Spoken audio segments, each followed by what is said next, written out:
Good morning and welcome. My name is Joe Griffiths. I'm the Director of Planning Best Practices for the Maryland Department of Planning. All right. This webinar is presented by MDOT in Motion in partnership with the Maryland Department of Planning Sustainable Growth Webinar Series. Today, you will learn about state and local efforts in Maryland to implement complete streets. We will hear from the MDOT Office of Active Transportation and Micromobility, State Highway Administration, and the Montgomery County Department of Transportation. Next slide. Let you know this webinar is being recorded. We will post it after the webinar. I want to talk about the Q&A versus chat. I encourage you to put all your questions in the Q&A bar at the bottom. It's circled on the screen, as opposed to the chat. And if you put questions in the chat, as other people add chats or comments, they'll be pushed to the top and we won't be able to find the Q&A or your questions. So at the end, when we're answering the Q&A, so please put them in the Q&A. The chat is great for sharing resources or sharing thoughts with the panel or with the rest of the audience, but please put your Q&A in that specific function. This is eligible for 1.5 AICP credits. You see the number at the top of the screen. You can also find it on your AICP dashboard using the name of the webinar. Closed captions are enabled for the webinar, and you can add them by clicking on Show Captions on the toolbar, also as shown on this screen. Next slide, please. Governor Wes Moore signed the new planning principles, which replaced the previous planning visions, into law on April 8th, 2025. On the right is a diagram showing all 8 principles and how they are interconnected. The principles emphasize how to grow, shifting from the previous emphasis on where to grow, and focus on creating compact, mixed-use, and walkable communities while protecting the environment and natural resources. Building complete streets is integral to creating compact, mixed-use, and walkable communities. Complete streets is a key transportation approach and tool that supports sustainable growth in Maryland by aligning with and advancing the transportation, place, and other planning principles. MDP recently published an implementation guide on the principles, and I'm going to drop a link to that implementation guide into the chat. And now I'll turn it over to our other panelists. And Meg, thank you. Thank you so much, Joe. My name is Meg Young. I'm our Deputy Director of Active Transportation and Micromobility at the Maryland Department of Transportation. And we are so excited to co-host this series with the Maryland Department of Planning. As Joe mentioned, the 8 planning principles are really intertwined, and almost all of our work feeds into these principles. Joe, I'll call your attention to a few things in the chat. A few people are having some technical issues. So Joe's going to stay on as our tech webmaster. Thank you so much. And then I'll be facilitating the webinar from here on out. So today's webinar is going to focus on complete streets. And as far as the Maryland planning principles are concerned, complete streets is right in line with all 8 principles, but there's 2 we would like you to keep in mind throughout today's webinar: transportation and place. The transportation principle that MDP has established for Maryland really emphasizes multimodal transportation networks. It calls for energy efficient, affordable, and safe and reliable networks. And Complete Streets does this as an approach for planning and designing streets that enables safe access for all users. We want everyone to reach their destination safely. We also want to call your attention to the place principle, which provides public spaces that encourage social interaction, value cultural, historical, and natural resources. Places that really fulfill this and have place making tend to be compact, mixed use, and walkable. So Complete Streets can help establish that as well. Complete Streets does also play into equity, ecology, land use, but throughout today's presentation, again, keep an eye out for transportation and place making. And what you see on the screen to the right is an example of a Complete Streets in a more urban environment where there are bike lanes, a place for a bus to pull over, and high visible crosswalks to make it safer for somebody walking in their community. So this Complete Streets webinar is part of our MDOT in Motion series, which is a series of webinars, email updates, and educational opportunities like roundtables that are offered by our Office of Active Transportation and Micromobility. This series is meant to highlight and raise awareness about multimodal projects and what we're doing to have a safe transportation network across Maryland. We really want to have an impact of having more people know about these efforts and know how to participate, whether you're a Marylander or a practitioner elsewhere. More people understanding how safer streets benefit everyone is our goal. You can learn more at our Series About Safety website, and on the screen is also a QR code that will take you to a brief survey. Mostly, we want to know how you heard about this and if you want to have if there are any other topics that you want to hear about related to multimodal safety. So we'll put that up at the end of this presentation as well.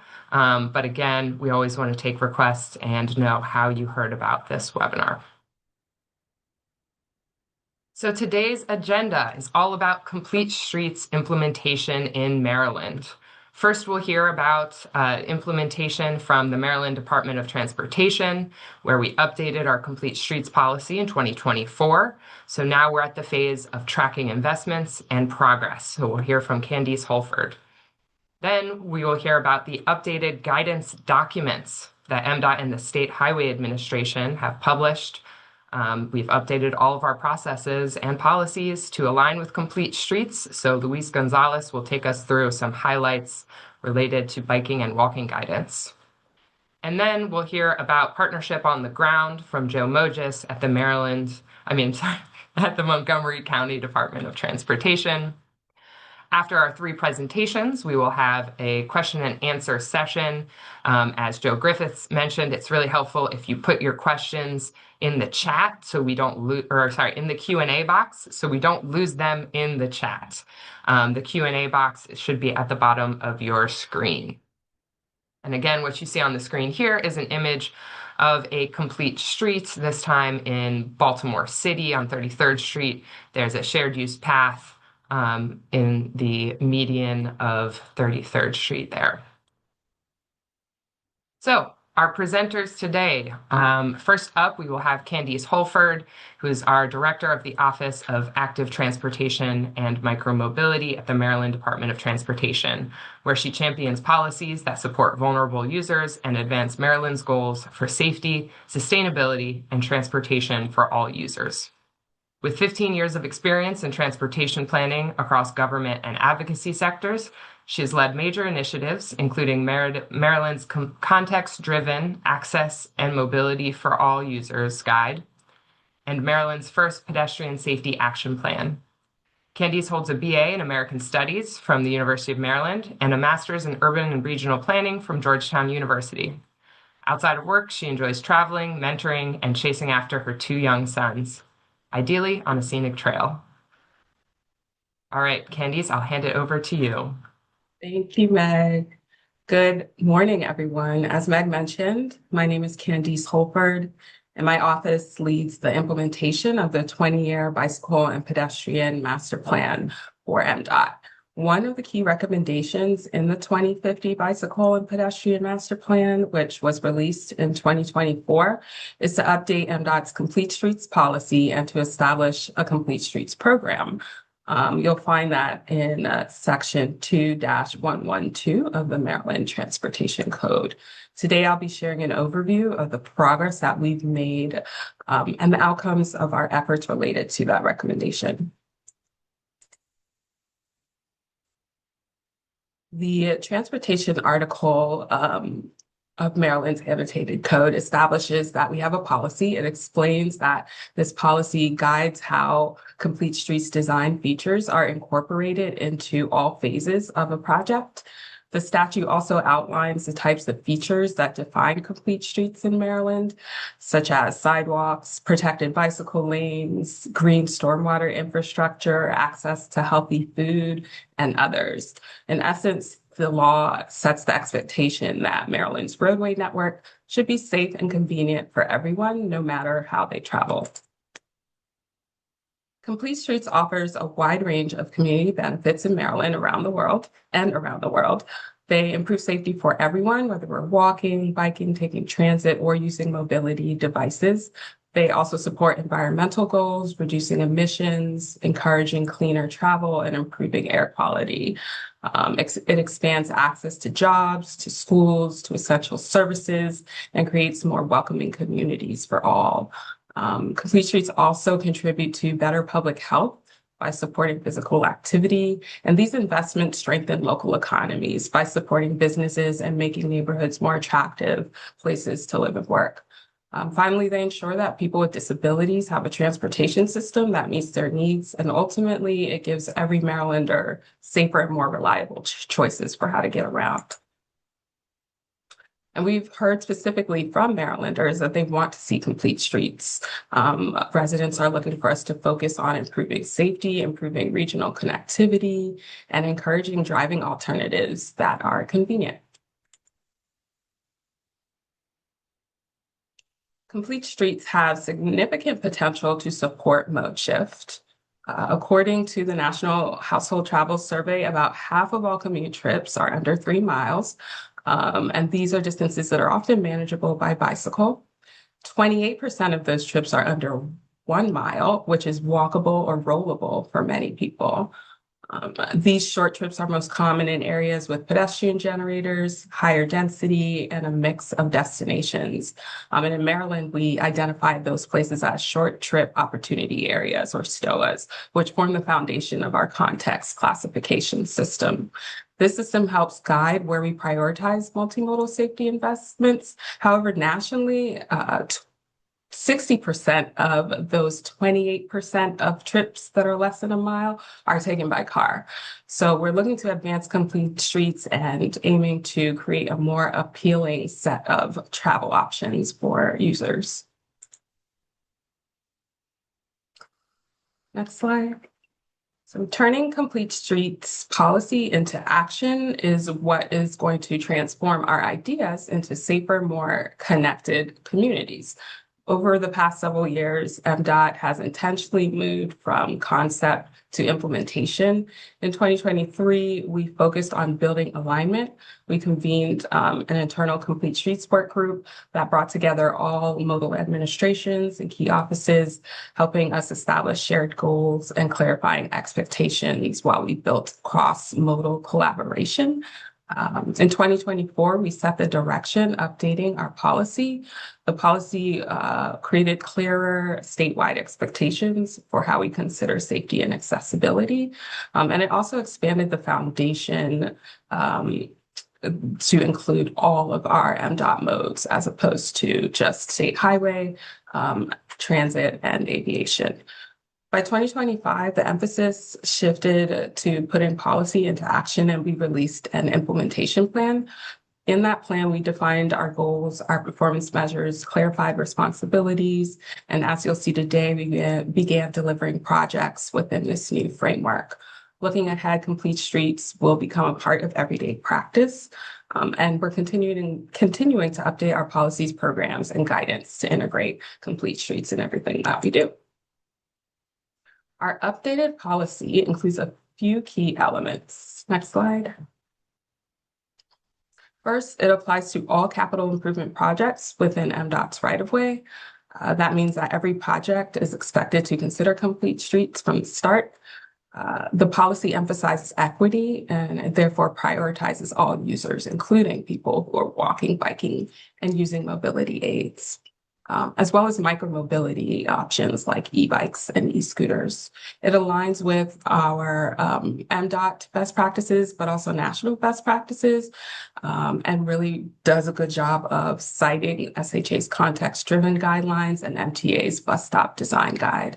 A major component is also just more intentional engagement with underserved communities, making sure that their needs are directly informing our project decisions.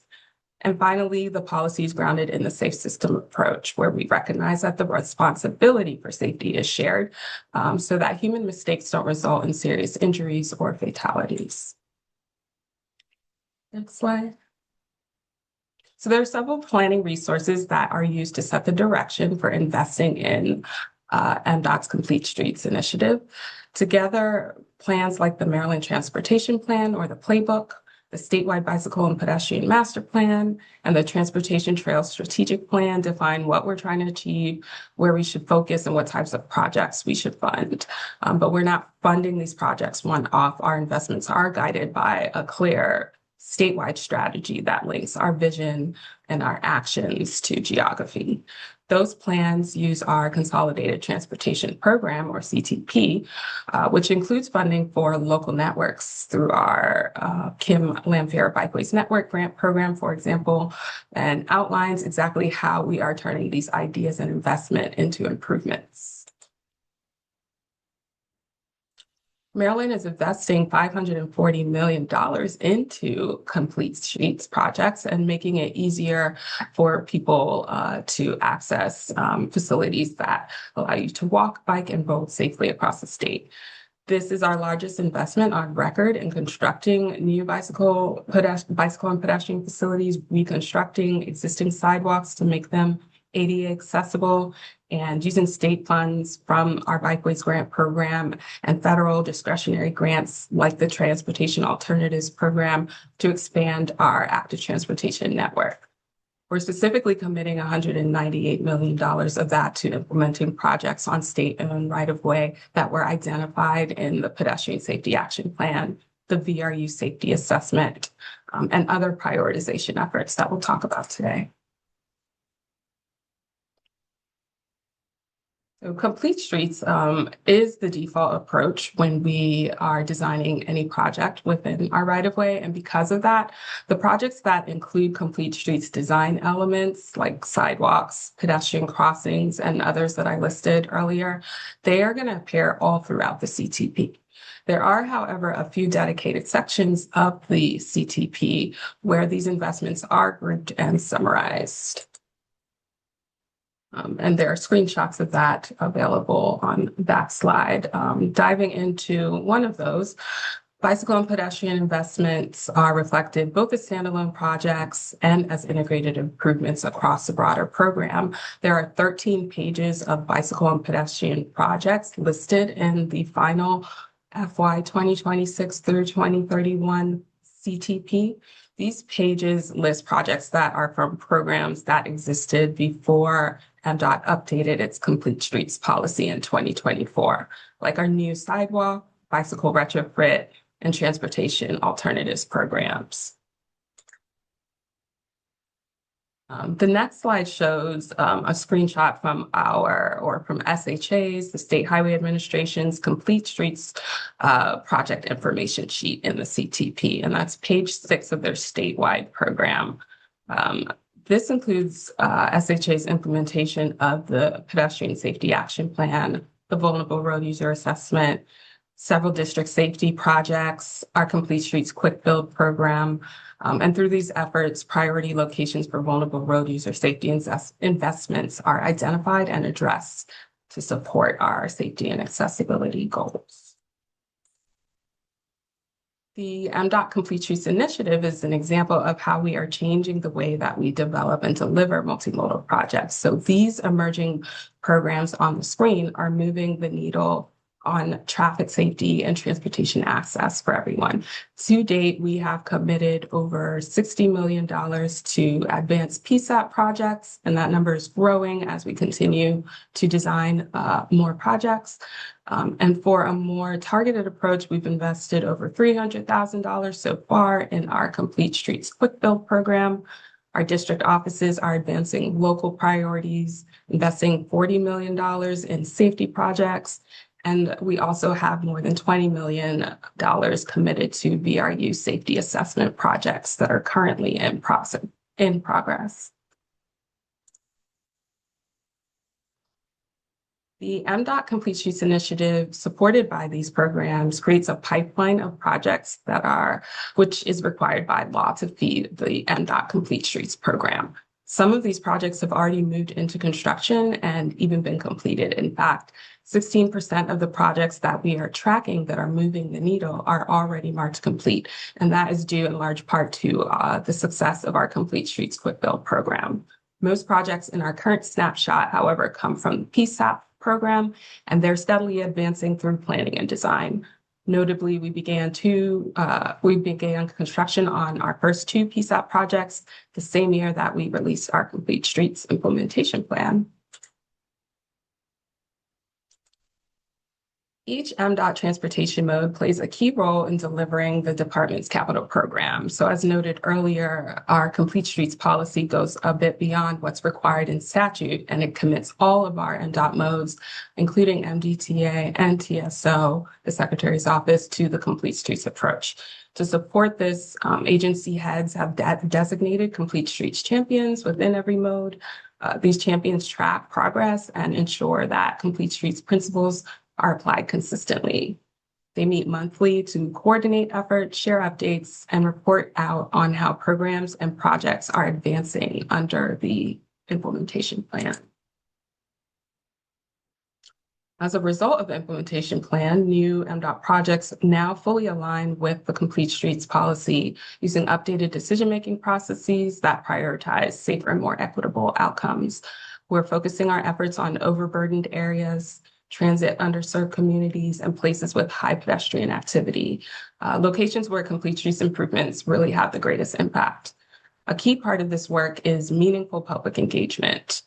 We gather community input early and make sure that project decisions are reflecting the needs of all users.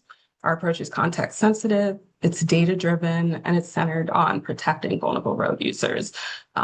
Finally, our waivers and exemptions are limited, and they're reinforcing the limited nature of these waivers reinforces the expectation that Complete Streets principles should be incorporated into all projects whenever feasible.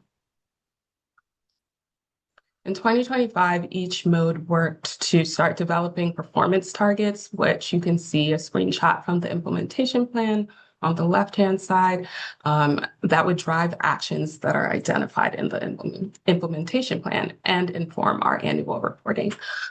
A few targets that were developed after the implementation plan was released and that we're continuing to develop are shown on the right-hand side as examples of our commitments that champions are working to track and advance. So we've got a couple targets there related to safety, infrastructure, accessibility, and transit reliability, as well as funding. Notably, we'd love to maintain what we've seen is a pretty consistent annual 5% increase in funding each year to keep our programs going.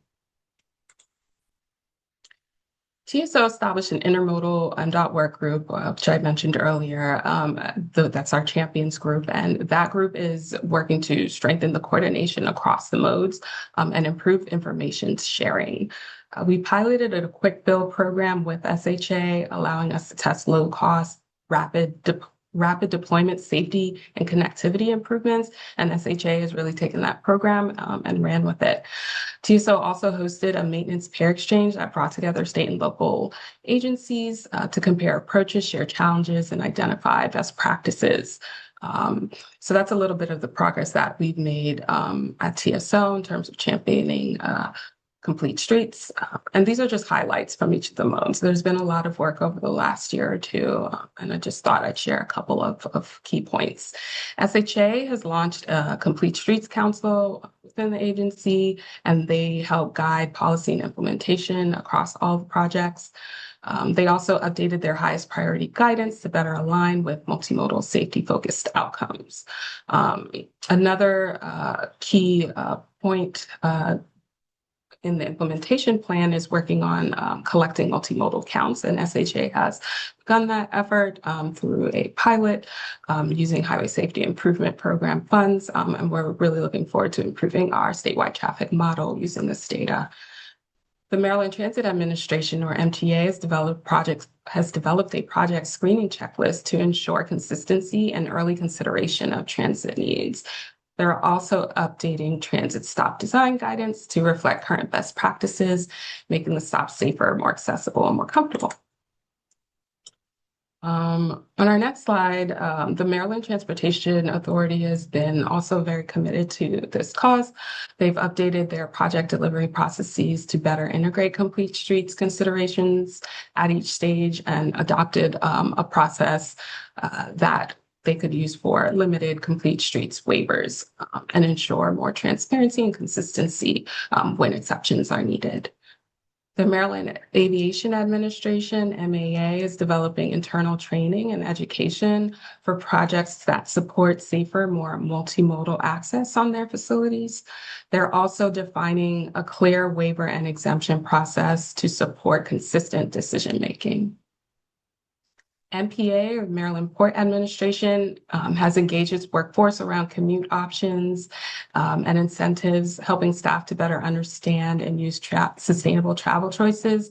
They're now integrating related strategies into upcoming master plan and strategic plan updates to ensure long-term alignment. And finally, the Motor Vehicle Administration, or MVA, which includes our Highway Safety Office, plays an important role in supporting complete streets. They shape how people are actually using the system, not necessarily how it's designed on paper. Through driver education, though, licensing processes, enforcement partnerships, and safety data collection, the MVA and the Highway Safety Office is helping to reinforce safe, responsible behaviors on streets shared by many different types of users. Over the past year, MVA hosted quarterly Vision Zero public meetings, supported departmental safety legislation, and is helping to advance a broader culture of roadway safety across the state. MVA also updated the Strategic Highway Safety Plan recently, strengthening the alignment between all of the E's, engineering, enforcement, education, and emergency response strategies. And finally, MVA is continuing to do what it does and connect with the community and conduct outreach and education, hosting and participating in events that promote safe driving and walking and biking, especially with a focus on students, K through 12 students. So to recap, our Complete Streets approach emphasizes alignment among a range of policy, guidance, and project types on our radar. A review of dozens of documents for alignment coupled with discrete actions to modify them really has prepared us for the engagement and outreach that we're anticipating in 2026. Next slide. Building on that, we've completed an action plan. We've started to deliver on those recommendations in the near term by establishing a program to temporarily test innovative solutions. And then we'll use that data to reconstruct our system permanently and create a shelf of projects that result in high quality facilities for all ages and abilities. But ultimately, Complete Streets is a call to action that requires all of us working together. A survey that the Office of Active Transportation and Micromobility has done is showing that about 15 of Maryland's 23 counties and Baltimore City have plans that support this direction, but there's still work to do. And when we say plans, we're talking about local highway safety plans, Vision Zero plans or policies, complete streets, policies or ordinances. There's a range of that. There's a lot of that happening in the state, but we're looking for areas where we can really show some support. And those seem to be our incorporated towns and cities. To strengthen implementation statewide, we're focusing on building that local capacity and alignment. First, we want to encourage jurisdictions to identify complete street champions, people who can help lead, coordinate, and advocate to keep projects moving. We're also working to align procedures across our grant programs, making it easier and more consistent for local governments to apply, to deliver projects, and to meet requirements on time and within budget. And finally, we're committed to sharing training, guidance, and resources so our partners have the tools that they need to bring complete streets to life in their communities. And we look forward to working on that with you and sharing more opportunities in the months ahead. So thank you for having me today, and I will hand it back over to Meg. All right. Thank you so much, Candice, for setting the stage, sharing about the MDOT Complete Streets policy, and a lot of progress underway. That last slide especially speaks to why we're doing things like MDOT in motion and trying to get more partners on board with Complete Streets. Moving on, next we will hear from Luis Gonzalez about updated pedestrian and bicycle guidelines that support Complete Streets. Luis, who is a PE, is the division chief for the Active Transportation Division. The Active Transportation Division at the State Highway Administration is responsible for managing SHA's bicycle and pedestrian accessibility funds. That includes Fund 33 for ADA, Fund 79 for sidewalk reconstruction, and Fund 88 for bicycle retrofit projects. The division coordinates with the SHA district offices, county and local governments to evaluate bicycle pedestrian connectivity projects and needs. The division is also responsible for supporting the administration in the delivery of the State Highway Administration Pedestrian Safety Action Plan program. Luis is a licensed civil engineer in the state of Maryland and has over 18 years of experience working for the SHA and managing highway projects and programs. Luis, thanks for joining us. The floor is yours. All right, thank you for having me. Good morning, everyone. So as Megan indicating, I am the division chief of the Active Transportation Division.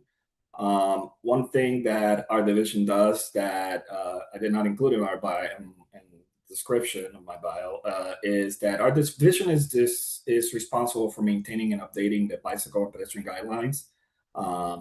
These guidelines are basically what set the stage for the type of improvements you would see in terms of bike ped improvements in the state right-of-way that is controlled by the State Highway Administration. The division also performs engineering reviews. We provide technical guidance and expertise in relation to these guidelines. We review projects for any proposed pedestrian bicycle improvements, and we also provide recommendations related to how best to comply with the guidelines. We don't mandate that these solutions be implemented all the time. We just give guidance and provide some sort of direction in terms of how to best meet the guidance. We also aid in the performance and the development and preparation of ADA and bicycle waivers. We provide expertise and provide guidance there as well. Going into the guidelines. So these guidelines, as you can see, we are going to be providing an update by the end of this month. Meg mentioned earlier that the guidelines were updated. It was our intention to have them out before this webinar, but because of processing, they haven't. So we're going to get there before the end of the month. They will be out. The changes that we have are quite several. I'm not going to go in great detail of all the changes that are in the guidelines. So you can tell the guidelines haven't been updated for a very long time. In terms of the ADA guidelines, the last published version of the ADA guidelines, the SHA accessibility policy guidelines for pedestrians along state highways, was in 2010. So it's been quite a while there. The last guidelines that we had for bicycles was in 2014. So with the new Complete Streets policy, it was decided that it was about time for us to update these guidelines. In this slide, you can see at the bottom that it's just a cover of several of the documents that are being updated. Right now, we will be issuing the bicycle guidelines and the accessibility policy guidelines by this March. And there will be upcoming accessibility details later this spring. Just want to make sure that we temper expectations because this is quite a bit of work, and we're going to be running through a lot of detail in the process of figuring out how to best implement these. Next slide, please. So when it comes to, I'm going to just start with the SHA accessibility guidelines. When it comes to the accessibility guidelines, like I mentioned previously, the last published version of this was in 2010. We are updating them to comply with the Complete Streets policy and also to align with the recent U.S. Access Board Public or Right-of-Way Accessibility Guidelines, also known as PROWAG. They are PROWAG are guidelines that are not yet adopted by the U.S. Department of Justice. So they're not really a federally enforceable standard at this point. But everyone, including other states like PennDOT, DelDOT, Pennsylvania, Delaware, and Virginia, are already referencing the use of PROWAG. So what we're doing is we're going to be implementing that in our state highways as well as part of these guidelines to move in the right direction. We expect these to be eventually adopted at a larger level.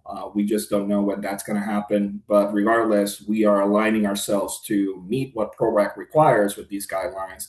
And that's the vast majority of the changes when it comes to ADA.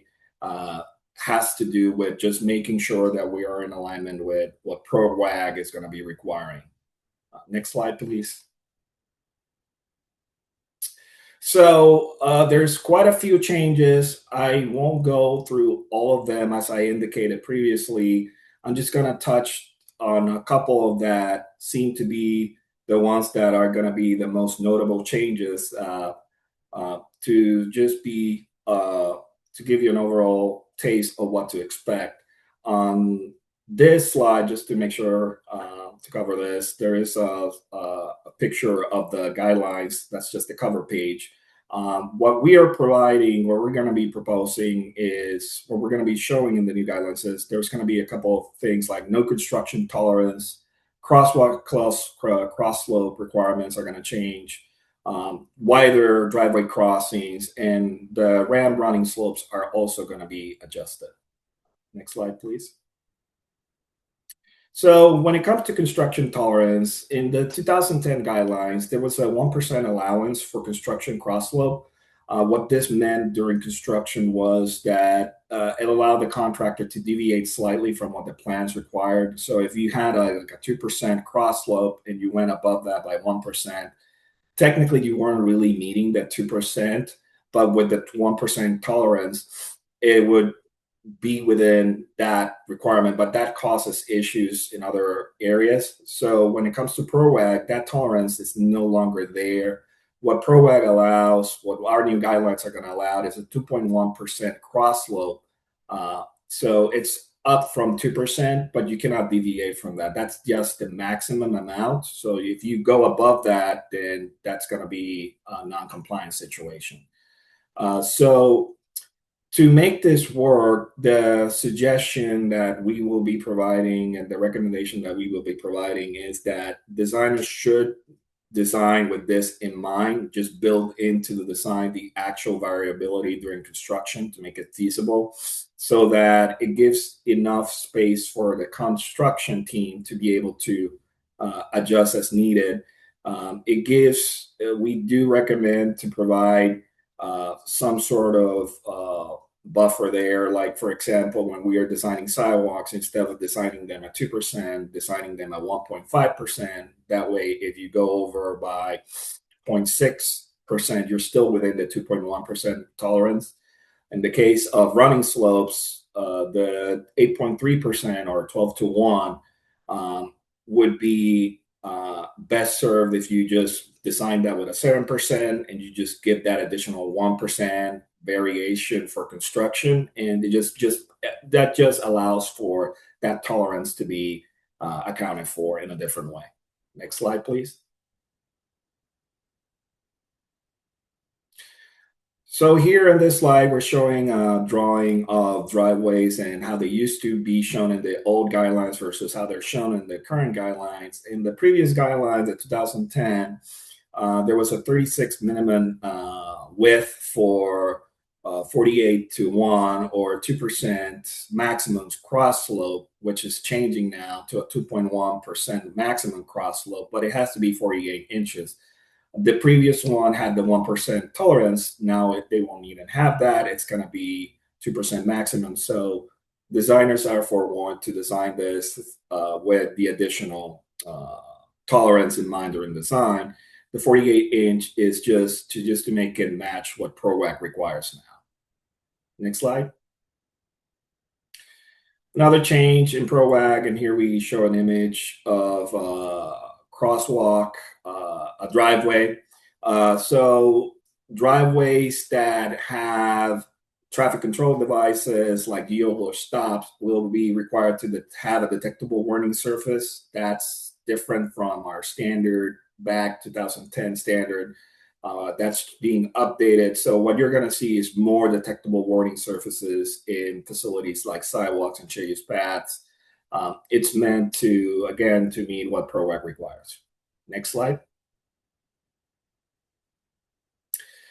So the updated, with this, we're going to be working on updating the accessibility standards in details because we are going to be going through a lot of changes when it comes to design. We won't have details ready as standards yet this year. The intention is to start providing details for consultants and project managers and designers to include these details in construction plans for projects as needed. And we won't turn them into standards till June 2027, when all projects will be anticipated to be required to be in alignment with these guidelines. So up to that point, it's understood that certain projects won't be able to meet the guidelines. They will be maintaining the previous standards. But after June 2027, if a project is advertised after June 2027, the expectation is that the new guidelines are going to be adhered to. This includes basically if there are any waivers to make sure that we meet the policy, those would be approved as part of that process. Next slide, please. All right, now for the bicycle guidelines. So the SHA has part of these new guidelines that we're going to be issuing. We are adopting the 2024 AASHTO Bike Guide as the primary bicycle design guidance. Our previous guide had specific treatments for SHA roadways. With this change, it just makes us to align better with the industry and national standards. And what we anticipate is it will simplify and give more flexibility for designers to be able to just use what AASHTO is recommending. We do include specific guidance in our current bike guidelines. We will be providing specific guidelines in terms of what's required in Maryland. And this is going to align with what we have already published in the facility guidance for the 2050 Maryland Bike Master Plan. So we're just going to go through that now. In this page, you can see that I'm just including the cover page for the bicycle policy. So the 2024 AASHTO guide, we're going to be using it as primary guidance, as I indicated previously. It's a robust improvement from previous guides. It has a lot more guidance in terms of shared use paths, side path design, separated bike lanes, raised bike lanes, standard bike lanes, and innovative treatments and intersections. And SHA also participated in providing feedback in terms of these treatments during the development of the guide. So this guide will be a massive improvement in how we treat bicycles in the state moving forward. Next slide, please. So in terms of facility selection guidance, the bicycle guidelines will include a process of how to best select what is the type of facility that you will be providing in your projects, in parts of our projects. The selection includes information pertaining to the type of roadway user, the type of context, and the target level of traffic stress. We believe this will give a lot more flexibility for designers to be more creative in developing solutions that actually target the users and benefit roadway design. Will give additional flexibility for roadway design. Flexibility that we didn't used to have, and it makes it much more streamlined. Next slide, please. So in this slide, I'm just showing an overview of what you're going to see in the bicycle guidelines. Here are several figures, figure 2.1, 2.3, 2.4, and 2.5. All these figures pretty much lay out the process. In figure 2.1, you can see how it works. First step would be to identify the context where your project falls. That context is shown as figure 2.3. The next step would be identify the user type. This is described in the section 2.2 of the guidelines. It's also shown here in the table 2.4. You also have next would be identifying the level of traffic stress your project is trying to achieve. By the way, this is something that for state projects, we are required to indicate what level of traffic stress our project is trying to achieve as part of the objective statement preparation as well. So last step is the LTS, and it shows you what LTS you would try to achieve for each group. Next slide, please. And this slide just has a whole series of tables that show how the treatment lines up with the LTS. If you want to reach a certain level of traffic stress, you look at the parameters in these individual tables, and it will tell you what are you achieving with this. This can also be used to analyze what the existing LTS is. So it's a much more robust way of looking at bicycle treatments than what we used to have. And I believe that, oh, there's one more slide. Yes, here's a sample of treatments that you can expect. You can expect more of these treatments in state highways. It's a huge step forward on the state.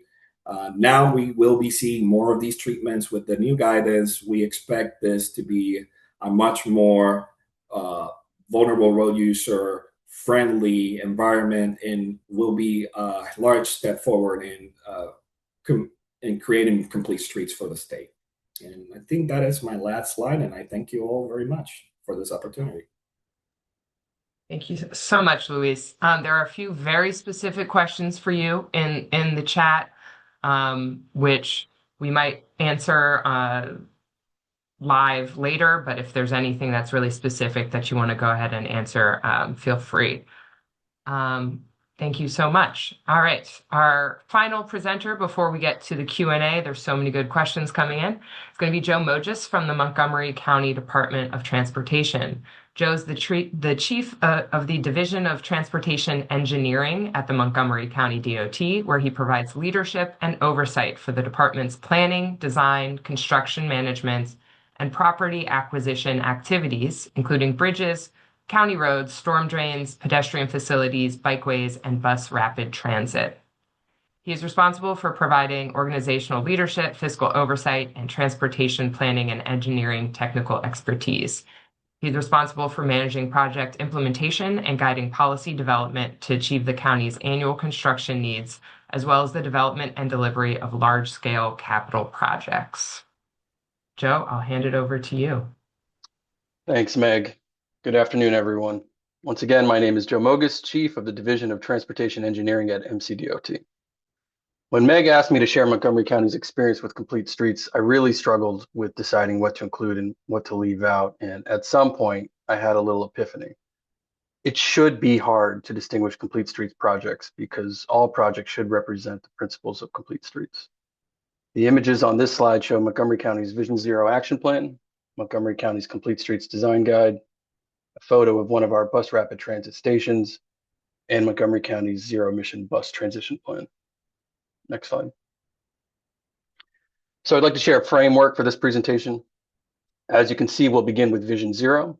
Following that, we'll briefly go over Montgomery County's Complete Streets Design Guide. Then we'll go over the existing network in Montgomery County. Here we'll touch on the infrastructure interplay from a unique perspective.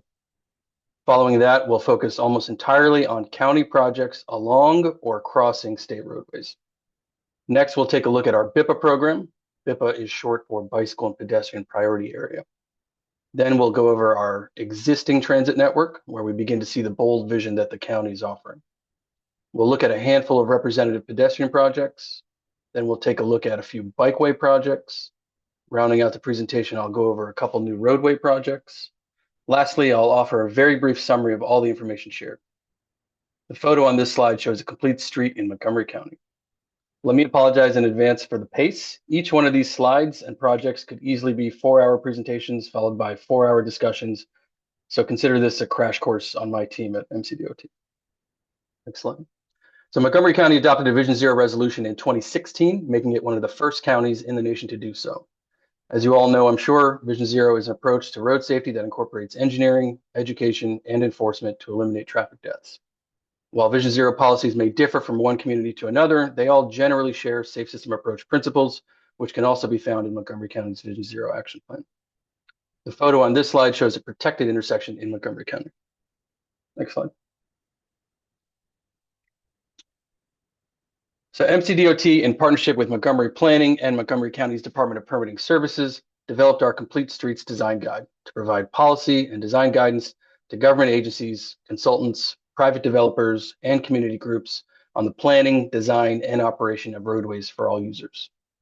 This guide is used when designing future or reconstructed streets under land development, when implementing a capital improvement project, such as the construction or reconstruction of a street, intersection, or bridge, and when resurfacing a street, which may create an opportunity to redesign the street.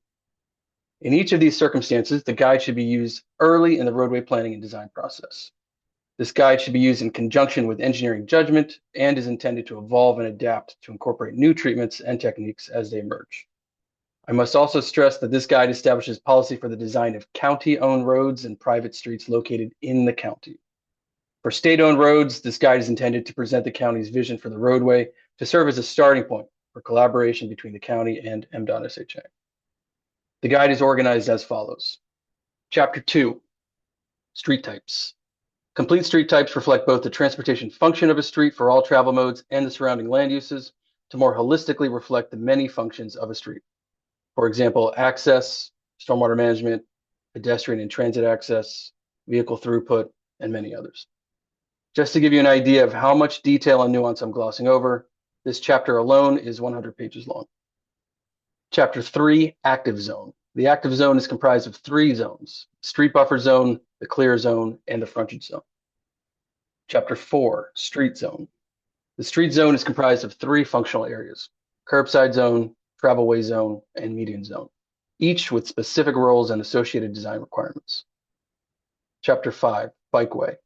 This chapter is organized in 3 sections: general design guidance for bikeways, guidance on additional topics, and guidance on appropriate bikeways by street type.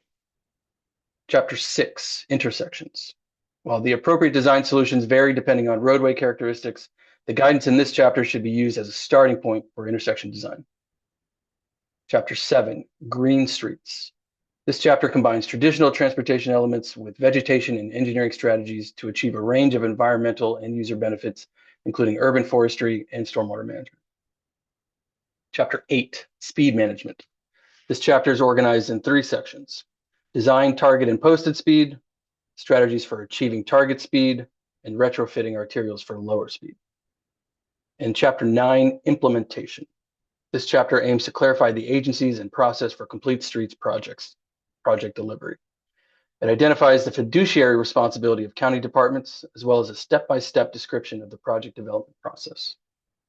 Next slide, please. Now let's go over transportation facilities to visualize the existing network. Starting with transit, we have our Metro Rail Red Line, shown in the map here, spanning from Shady Grove in the upper left, down through Bethesda, into DC, and back up to Silver Spring, and ending in Glenmont. Next. Of course, we also enjoy the Brunswick Line from DC into Silver Spring, through Kensington, Rockville, Gaithersburg, Boyd's, and several places in between and beyond. Next.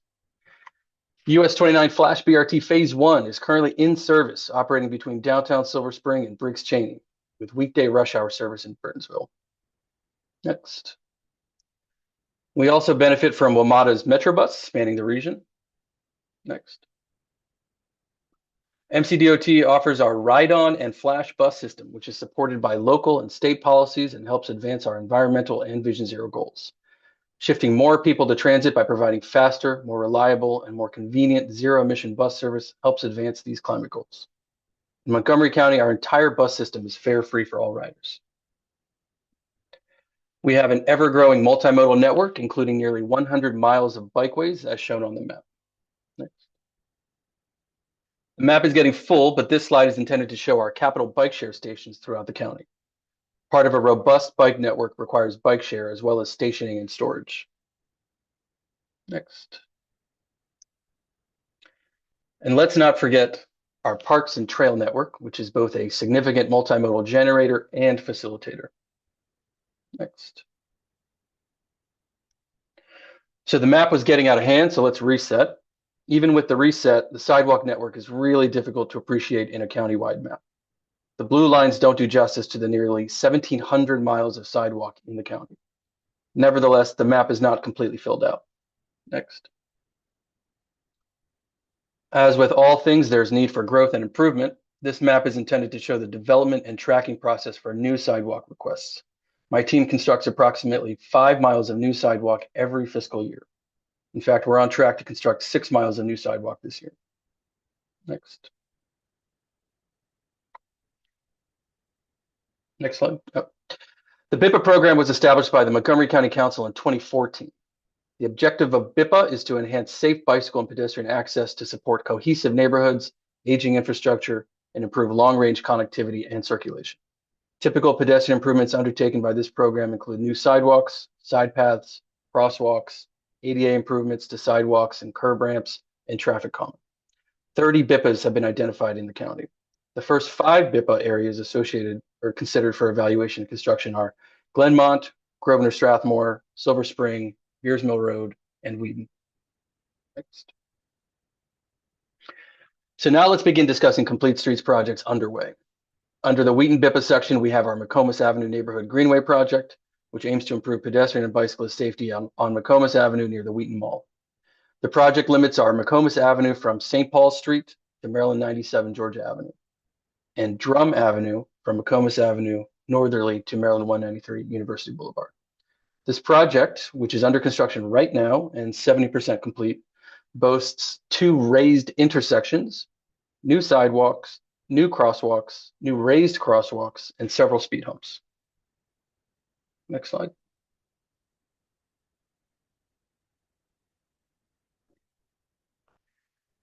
Under the Wheaton BIPA section, we also have the Amherst Avenue Bikeway project located just a block from and parallel to Maryland 97 Georgia Avenue. The Amherst Ave BIPA project includes a new 2-way cycle track along the west side of Amherst Avenue from Wyndham Lane to Arcola Avenue, spanning approximately 1 mile. This project is wrapping up final design and anticipated to be in construction this year. The project also crosses and complements SHA's future Maryland 193 University Boulevard PSAP project, or Pedestrian Safety Action Plan, currently in the early preliminary engineering phase. Next. Under the Grosvenor BIPA section, we have our sidewalk and shared use path project along Maryland 355 from Pooks Hill Road to Strathmore Avenue. This project currently under construction includes signing, marking, geometric, drainage, and ADA and signal improvements. Next. Beyond the first 5 priority BIPA areas, we also have a special Purple Line BIPA. Following a full station access study, this program provides for the design and construction of high priority bicycle and pedestrian capital improvements in areas adjacent to future Purple Line stations from Bethesda to Tacoma Park within a half-mile radius of each station. Next. The station access study found 3,975 deficiencies in need of maintenance, upgrade, or entirely new infrastructure. Next. Since we begun work on addressing these deficiencies in FY22, we have successfully completed 1,051 needed improvements. While this is fantastic progress, next slide, we still have our work cut out for us, as we have 2,924 deficiencies left to address. But we're making progress and committed to the plan. Next. In addition to the station areas noted, we also anticipate construction to begin in FY28 for our Flower Avenue separated bike lane project. The project boasts the following: separated bike lanes on both sides of the roadway widening with 9 additional parking spaces on both sides of the roadway, floating bus stops on both sides of the roadway at Flower Avenue Urban Park with a new pedestrian hawk signal, and a reconstructed Maryland 320 Piney Branch Road to create a protected intersection. Next slide. In FY 28 or 29, we also anticipate construction to begin for our Carroll Avenue separated bike lane project. This project boasts the following: south of Maryland 193, one-way cycle tracks on each side. North of Maryland 193, a two-way cycle track with 4-foot buffer and parking lane on the northbound side, along with 3 raised crosswalks and curb extensions. Next. In FY 29 or 30, we anticipate construction to begin for our Piney Branch Road Bike Facility project. This project will provide additional pedestrian and bicycle connectivity along Maryland 320 Piney Branch Road between the immediate vicinity of the future Purple Line station area, which extends from Greenwood Avenue to Maryland 193 University Boulevard. The project extends from along Maryland 320 from the Sligo Creek Trail at the western limits to Maryland 650 at the east end, where it meets SHA's first PSAP project. Next. The MTA Purple Line, slated to open in late 2027, will be a vital system that moves people efficiently and sustainably while improving the quality of life across the region. Next. Public transportation plays an important role in the daily lives of Montgomery County residents and visitors, providing access to work, schools, shopping, daily activities, and more. Flash Bus Rapid Transit, or Flash BRT, is a limited stop bus service currently planned for 7 corridors within Montgomery County. This service will transform mobility options by connecting riders to activity and employment centers. The service will also improve passenger transit mobility with bicycle and pedestrian improvements along the corridors, making it easier and safer to get to Flash BRT stations. Next. We have a large and growing population in Montgomery County, and public transportation connects communities by getting people where they need to go quickly and efficiently. Flash BRT service fosters equitable communities by providing reliable mobility.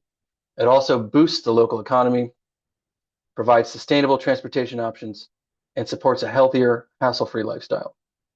Flash BRT will run in its own lanes where possible to bypass the existing traffic congestion. It will also avoid traffic congestion using queue jumps and transit signal priority at select intersections, provide faster and more reliable service. Flash BRT mimics light rail vehicles, but at a lower cost and runs for longer hours with more frequent service. Next slide. Flash BRT stations are designed to be convenient and comfortable with real-time tracking at stations. The unique modern stations will provide weather protection with canopies and real-time transit information. The stations are also well lit with seating and near-level boarding for wheelchairs, bikes, and strollers, increasing transit equity while also improving travel time. Our bus fleet has reliable Wi-Fi and USB charging on board. Riding buses reduces your carbon footprint by burning less fuel and improving air quality. Approximately 85% of the greenhouse gas emissions that come from transportation are due to personal vehicles. By leaving your car at home, a person can reduce up to 20 pounds of CO2 emissions daily. One Flash bus can take up to 90 cars off the road, making our transportation network more efficient. Additionally, all future Flash service will use zero-emission buses. MCDOT launched a pioneering hydrogen fuel cell electric bus program alongside our battery electric bus fleet. By 2035, our entire fleet will be all electric. And last but definitely not least, this all comes at no cost to the riders. MCDOT's bus service, again, is all fare free, so you can feel good about doing something to support the environment when you ride with MCDOT. Next slide. Here we have our Veers Mill BRT project. This 7.6-mile corridor with 11 stations planned along Veers Mill Road and Maryland 355 spans from the Wheaton Metro Station area to the Montgomery College Rockville campus, connecting the 2 legs of the Metro Rail Red Line, as well as Amtrak and MARC in Rockville, serving over 10,000 daily trips. Planning conducted by SHA resulted in a recommended alternative in late 2017, which includes queue jump lanes for use by BRT and other buses at congested intersections along the corridor, new BRT stations with level boarding, transit signal priority, the purchase of new zero-emission BRT buses, and other associated pedestrian and bicycle improvements along the corridor. In addition, the project includes BIPA improvements along Veers Mill Road from Robindale Drive to Galt Avenue, which will expand pedestrian and bicycle facilities along the corridor and improve access to BRT stations. The design for this project is complete.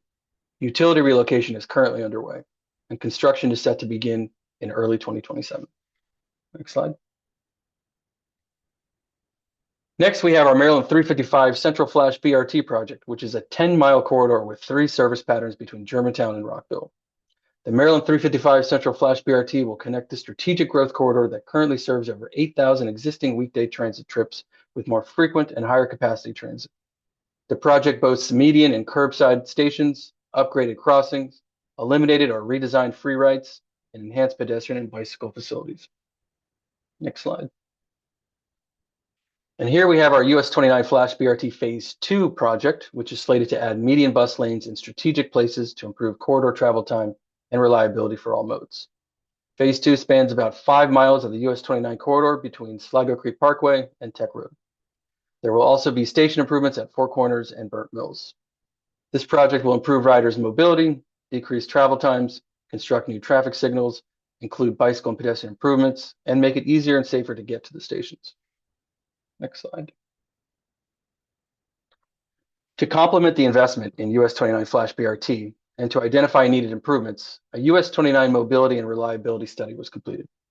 The study developed recommendations to address pedestrian and bicycle access and safety for the stations between the Silver Spring Transit Center and Tech Road. In addition to my team's sidewalk program, we prioritized corridors included in this study for constructability review, design, and construction, not unlike our BIPA program. Next slide. So here we have a great example of SHA and MCDOT working alongside each other for the common goal of improving multimodal mobility for the Ashton-Sandy Spring area of Montgomery County. The naming conventions and roadway ownership can be a bit confusing here, but I'll try to clear it up a bit. The east-west roadway at the top of this map is SHA's Maryland 108. The red label for Phase 1 Dr. Bird Road is SHA's Maryland 182. This is in what's called the Heritage Triangle. The red label for Phase 1 Norwood Road is also SHA's Maryland 182. Now back to the opposite leg of the Heritage Triangle, you'll see a green and purple line. This is Montgomery County's Norwood Road. The red and purple areas on the map show the limits for our shared use path projects that complete the missing sections of ped bike facilities. The blue area shows the limits of SHA's Maryland 108 shared use path project from Maryland 182 to Norwood Road. That has 25% financial participation by MCDOT, but is led by SHA. And the yellow area along Maryland 108 shows SHA's sidewalk project from Norwood Road to Maryland 650 New Hampshire Avenue, currently in preliminary engineering. This level of coordination and cooperation between agencies is extraordinarily helpful for SHA, MCDOT, and most of all, the local communities and commuters. Next slide, please. The Capitol Crescent Surface Trail Phase 2 project is a 10-foot wide shared use path along 47th Street that connects Willow Avenue to the Elm Street Park Promenade at Elm Street. It will connect to the existing bike lane network at the intersection of Bethesda Avenue and Maryland 355 Wisconsin Avenue. This project is nearing completion. The Phase 3 trail project will connect to the northern portion of the Capitol Crescent Trail that's being built as part of the Purple Line project, which we intend to complete by spring 2027. Next slide, please. The Metropolitan Branch Trail project, nearing completion, includes the extension and construction of a shared use path along with sidewalks, ramps, and a stairwell. Additionally, a new 2-span girder bridge has been constructed over US 29 Georgia Avenue in downtown Silver Spring. Next. The Fenton Street Cycle Track project, currently in final design, will provide a 2-way cycle track on the west side of Fenton Street from Maryland 410 Burlington Avenue to Cameron Street. This project will include bike and pedestrian safety elements along the length of the corridor, including a raised curb between the bikeway and the roadway, protected intersections, bike signals, left turn phase protections, and other accessibility upgrades. A shared use path on the west side of Fenton Street will connect Maryland 410 to the Metropolitan Branch Trail at King Street. Next slide. The Montgomery Ave Cycle Track project will provide for 10-foot wide, 2-way separated bike lanes on the south side of Montgomery Lane and Avenue from Woodmont Avenue to Pearl Street. A new bus platform, high visibility crosswalk markings, landscaping, and signal modifications are also included. Phases 1, 2A, and 2B, which extends collectively from Woodmont Avenue easterly to Waverly Street, are all complete. We're now in final design of Phase 2C, which extends farther east from Waverly Street to Pearl Street. Montgomery Lane is a county roadway, while Maryland 355 Wisconsin Avenue and Maryland 410 Montgomery Avenue are state roadways. Essentially, Phase 1 lies entirely in county right-of-way, while all of Phase 2 lies in SHA right-of-way. Next slide, please. The Burtonsville Access Road project provides a new roadway between Maryland 198 Spencerville Road and the Burtonsville Elementary School Access Road. The project includes new sidewalks, landscaping, and street lighting. This project is currently in construction and will be complete this summer 2026. Next slide, please. With partnership from MDOT, MCDOT was awarded a $24.8 million RAISE grant, now called Build Grant, in support of Project Connect, accelerating life science at the North Bethesda Transit-Oriented Development.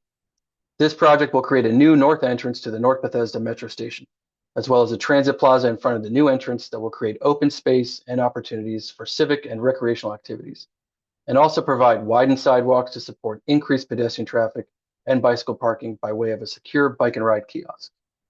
The project will also include intersection improvements at Maryland 355 and Old Georgetown Road, with upgraded crosswalks, the addition of no turn on red restrictions, and the removal of channelized right turn lanes, which all decrease crossing distance and improve pedestrian and cyclist safety.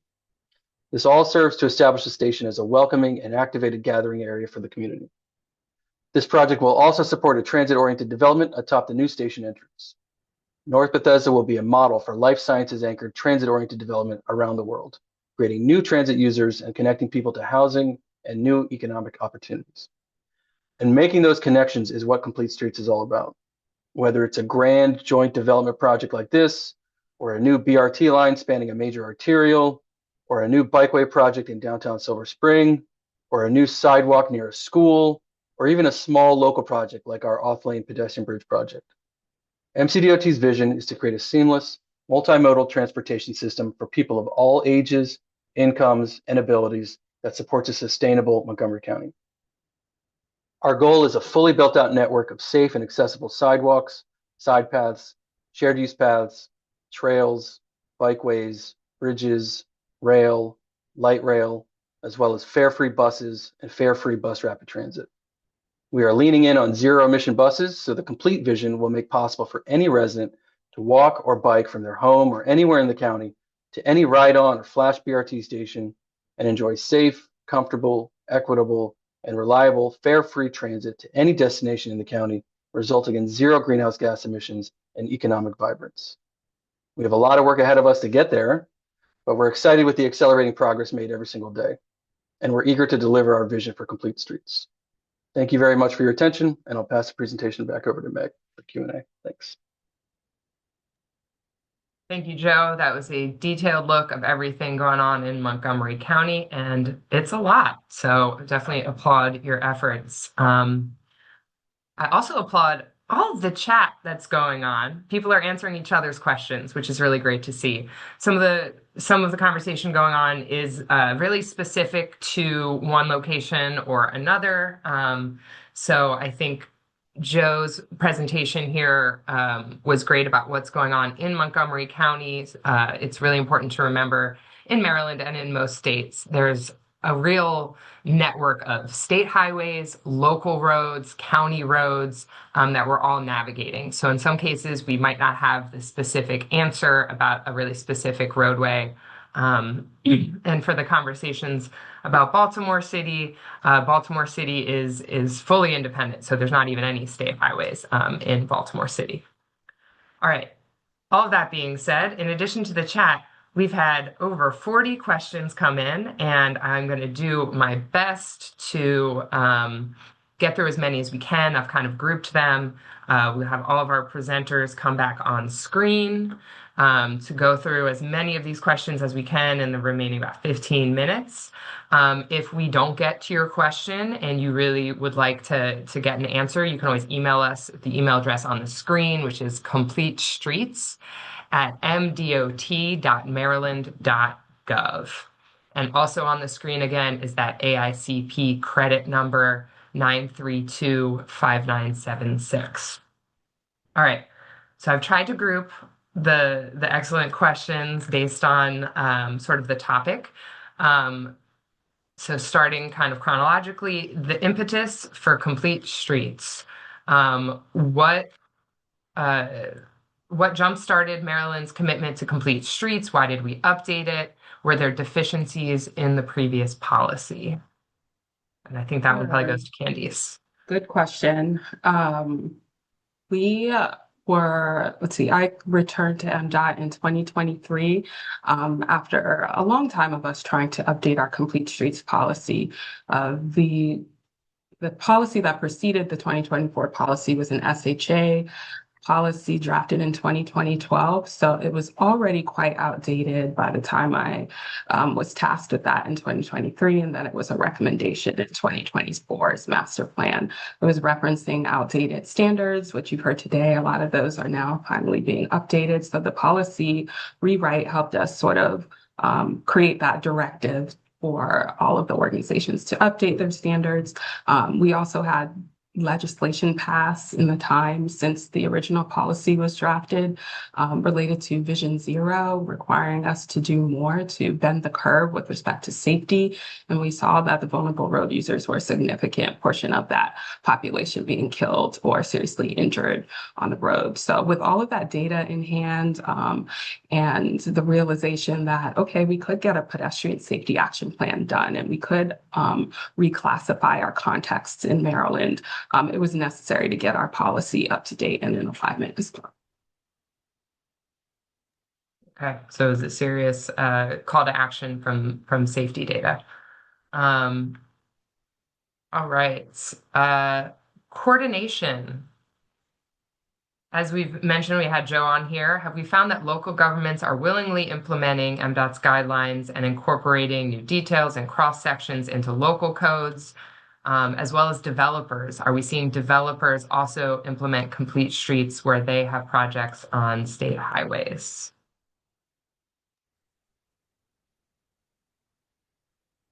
I'm guessing that question is for me. Speaks to the developer. Sure, Luis. Yeah, I was typing an answer. So it's a bit of a mixed bag. Some jurisdictions do use our guidelines as blueprint to develop their own. Some actually adhere to our guidelines. It's not exactly the same for every jurisdiction. It really depends on the specifics of that jurisdiction and what they're trying to achieve for their networks. But typically, they do work with us trying to develop their guidelines when they're trying to come up with new improvements along their local networks. Anything specific to developers and how they participate? Well, developers, and there was another question that I might just answer now. Developers typically have to adhere to the guideline requirements whenever they're trying to get an access permit for state highways. That's a requirement. There was another question relating to if developers are expected to adhere to the Complete Streets policy. So these guidelines will require that any project that have an access permit with an issuance date of after June 30th, 2027 must meet the new guidelines. So that's going to be a requirement for developers. This only pertains to access permits trying to gain access to the state highway right away.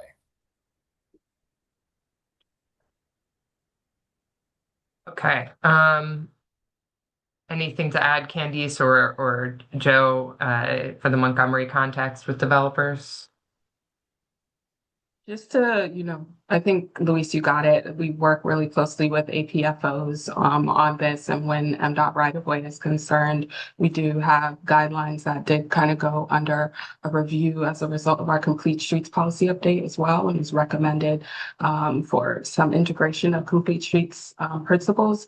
And so our TIS guidelines, traffic impact study guidelines that are published by SHA, I think are also under review. And we're working closely with business partners and the APFOs on our access manual and what this means for them as well. But most of this related to developers and local jurisdictions and what they can do in a right-of-way is codified. I'll just briefly say, in Montgomery County, developers have a rigorous protocol they must abide by through our Complete Streets design guides, and that is spelled out in a significant section in our guide. So anybody can Google Montgomery County's Complete Streets design guide, and you can see all the details you like in there. Okay. Move on to a couple different questions about capital programming and funding. So capital programming, can we speak to how the capital improvement project and plan enforces complete streets as a requirement? How do we ensure that projects submitted make it in there? And related, Montgomery County, how are you funding all of your projects? So there's a question both for MDOT and Montgomery County about funding. I think I'll I'll go. start just by saying that anything within MDOT right of way immediately is going to be a complete streets project. It is going to require a complete streets objective statement unless it is exempt. And that complete streets objective statement is developed pretty early on in planning and remains throughout the life of throughout project development. So that's really how we're enforcing any project in our program is subject to that.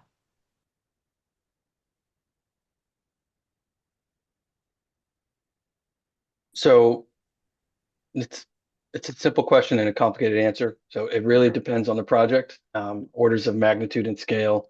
Some of our BRT projects are funded by GeoBonds, and some of the more significant ones, if they qualify, are FTA grants. But there's various sources of funds. There's state grants, but for the most part, in Montgomery County, it's GeoBonds. Okay. And how do you fund the fare free transit? GeoBonds. Okay. All right, so that's the funding behind it, but then what about the economic impact that we're seeing from complete streets? How are we promoting economic development? It might help jurisdictions that maybe aren't embracing complete streets yet, but how are we working with economic development and any sort of non-retail business sectors or sectors to understand the economic impact and have it say in complete streets? Yeah, I think that's a big task for us this year, especially is communicating now. We've done a lot of work, as you saw from our presentation, internally to get aligned, get our what's on paper to match kind of the spirit of what the direction that we're trying to go. So now I think in 2026, we can start to engage locals about what this means and translate it for their use, especially because we want them to adopt these policies. And I think a big part of that is communicating what the economic benefits are. And we can see that with complete streets when you think about transit-oriented development. We get to work closely with our Office of Real Estate and Development on their TOD efforts, and that's largely a collaboration or a partnering effort with our locals and our transit agencies, WMATA. So lots of different types of stakeholder groups there, but lots of opportunity to impact transit-oriented development when you bring complete streets in conversation.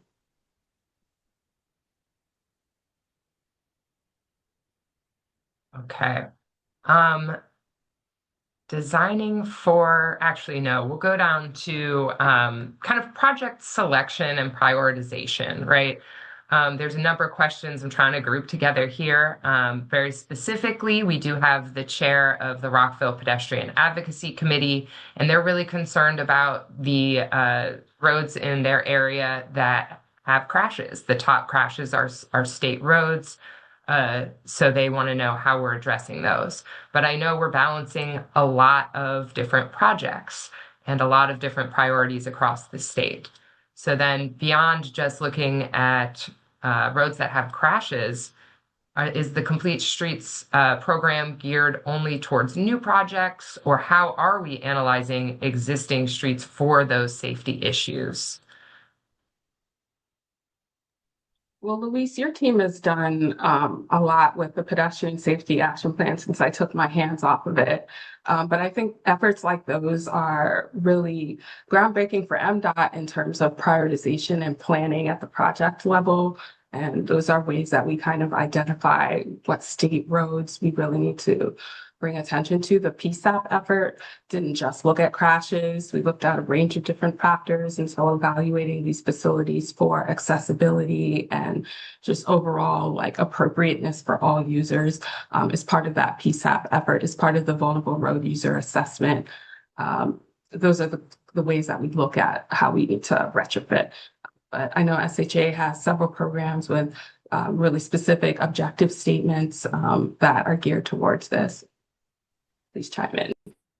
Yeah, in terms of how we prioritize projects for each program has its own objectives, trying to achieve specific goals. Overall, when it comes to something like ADA compliance, for example, we are trying to meet the requirements of the transition plan that we gave to Federal Highway, where we're trying to get all our facilities to become ADA compliant. When it comes to bicycle connectivity, it's a little bit harder there. That's more of like trying to see where we can get improvements that would create the best connectivity in the network. And I believe with the new way of approaching things with the LTS, it will make it more. It will be something that would make it more effective moving forward. How we prioritize what type of improvements and what type of locations.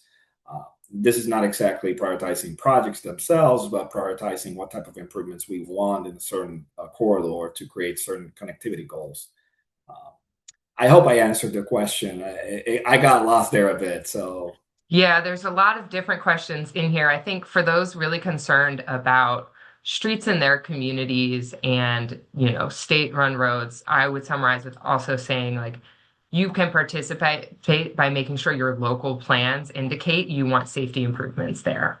Because the follow-up question is kind of what triggers the complete streets policy? How would an improvement be put in on a state highway?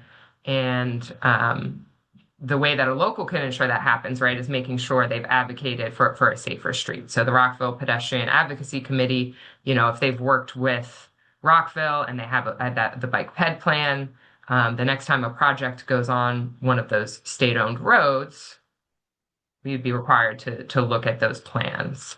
But can we speak to what triggers the complete streets policy in terms of when a project is undertaken? Is it resurfacing, significant repairs, or total reconstruction? For Montgomery County, it's all of the above. And in Maryland, it is going to be new projects, reconstruction, and also include resurfacing projects. And the policy, because I saw a couple of questions come up related to this. Let's see, we signed it in June 2024, and then we gave ourselves 6 months to come up with an implementation plan. That implementation plan reinforced that projects that hadn't reached 30% or started the NEPA process at the time that the policy was effective would be subject to the complete streets policy. So there's a question about retroactively going back to old projects.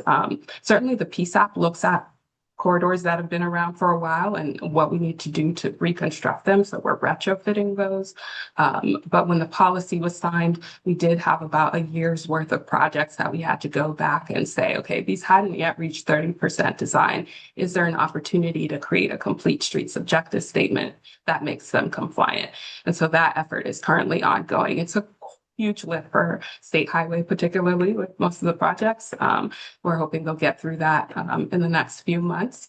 But certainly any new projects and even the PSAP projects are already taking on the requirements of the policy. I'm only going to have we have time for one more question, and I want to make it about being context sensitive because we have a range of questions from freight down to micromobility, right? There's a lot of differing needs from all of our roadway users, and freight is not left out of that. The Maryland Port Administration, brings in a lot of goods that are then shipped out via freight. So they're purposely part of our complete streets policy to make sure we have a freight network as well as a sidewalk network. So I don't want to negate to say that they are part of complete streets. And then, yes, micromobility is the new kid on the block that we're seeing a lot more e-scooters and a lot more e-bikes. We've kicked off micromobility in Maryland working group to address that. But can somebody briefly give us kind of that overview of what it looks like to be context sensitive, and why a rural street might look different than an urban downtown core to accommodate different users? Let me try to answer this slightly creatively. Let's Right. look in the town of Kensington in Montgomery County.